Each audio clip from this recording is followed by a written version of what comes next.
지구의 혈관이라 불리는 호르무즈 해협이 막혔습니다. 세계 원유 공급의 20%가 흐르는 이 좁은 길목이 폐쇄되자 글로벌 경제의 맥박이 불규칙해지기 시작했습니다. 단순한 지정학적 갈등을 넘어선 사태입니다. 아랍에미리트와 쿠웨이트, 이라크 같은 주요 산유국들이 잇따라 원유 생산을 줄이겠다고 공식 선언했습니다. 이들이 생산을 멈춘 이유는 단순히 공급을 조절하려는 의도가 아닙니다. 원유를 실어 나를 배가 나가지 못하니 창고가 가득 찼고 더 이상 담을 곳이 없어 원유 생산 기계를 끄는 초유의 사태가 벌어진 것입니다. 유전은 전등 스위치처럼 쉽게 껐다 켤 수 있는 장치가 아닙니다. 한 번 멈춘 유전과 가스전 저류층을 다시 정상화하는 데는 적어도 3개월 이상의 시간이 필요합니다. 즉 오늘 전쟁이 멈춘다 해도 우리가 마주할 공급 부족은 계절이 바뀔 때까지 이어진다는 뜻입니다. 그런데 이 원유 공급의 공백은 앞으로 훨씬 심각한 상황을 초래할 가능성이 큽니다. 과연 유가가 어디까지 치솟아야 이 시장의 갈증이 해소될까요? 국제유가는 이제 통제할 수 없는 궤도에 진입했습니다. 서부 텍사스 원유는 이미 배럴당 90달러 선을 가볍게 넘어섰습니다. 일주일 만에 35%가 넘게 치솟은 이 기록은 통계를 작성하기 시작한 1983년 이후 가장 파괴적인 상승폭입니다.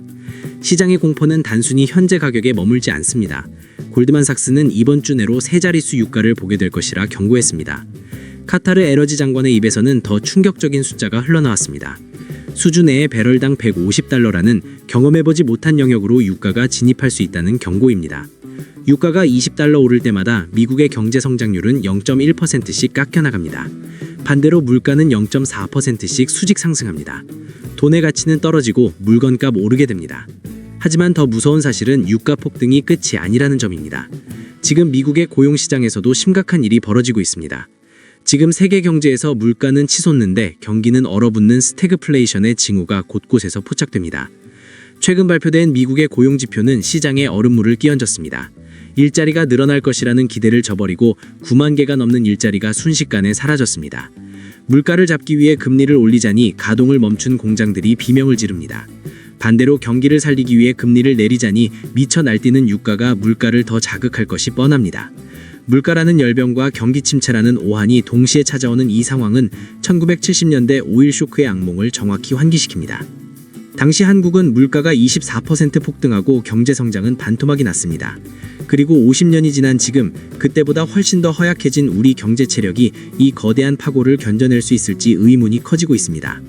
한국 경제는 지금 가장 취약한 고리에 놓여 있습니다. 에너지 의존도가 극도로 높은 구조적 한계 때문입니다. 이미 주유소의 휘발유 가격은 리터당 1,900원을 넘나들고 있습니다. 전문가들은 환율 상승과 유가 폭등이 결합할 경우 리터당 3,000원 시대가 현실이 될 수 있다고 경고합니다. 서민들의 지갑은 다치고 자영업자들은 임대료보다 무서운 전기료와 난방비에 쓰러지고 있습니다. 반도체 수출이 조금 살아나는가 싶더니 유가라는 암초에 걸려 배가 멈춰선 형국입니다. 한국은행의 고의는 깊어질 수밖에 없습니다. 내수 경기를 생각하면 금리를 낮춰 숨통을 트워줘야 하지만 미국과의 금리 차이와 환율을 생각하면 손을 댈 수가 없습니다. 가계부채까지 더해져 더욱 비관적인 상황입니다. 경제가 침체될 것으로 전망되는 현 상황에서 지금 우리가 할 수 있는 최선은 무엇일까요? 위기의 시대에 자산을 지키는 유일한 방법은 자산의 비중을 바꾸는 것입니다. 스태그플레이션 상황에서는 전통적인 주식이나 채권 투자의 공식이 통하지 않습니다. 이제는 실질적인 가치를 지닌 진짜 물건에 집중해야 합니다. 첫 번째 방어선은 금과 같은 실물 자산입니다. 화폐 가치가 휴지 조각이 될 때 금은 최후의 보루가 되어줍니다. 두 번째는 가격 결정력을 가진 기업입니다. 원가 상승분을 소비자에게 전가해도 매출이 줄지 않는 필수 소비재 기업들은 이 위기에서 살아남습니다. 세 번째는 지정학적 리스크를 수익으로 환원하는 에너지와 방위산업 섹터입니다.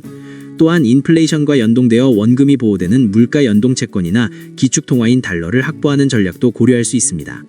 위기는 자산의 주인이 바뀌는 거대한 재편의 시기이기도 합니다. 폭풍우가 몰아칠 때 항구에만 머무를 것인지 아니면 바람의 방향을 이용해 새로운 항로를 찾을 것인지는 오직 당신의 선택에 달려 있습니다. 당신의 포트폴리오는 이 거대한 변화를 맞이할 준비가 되어 있습니까?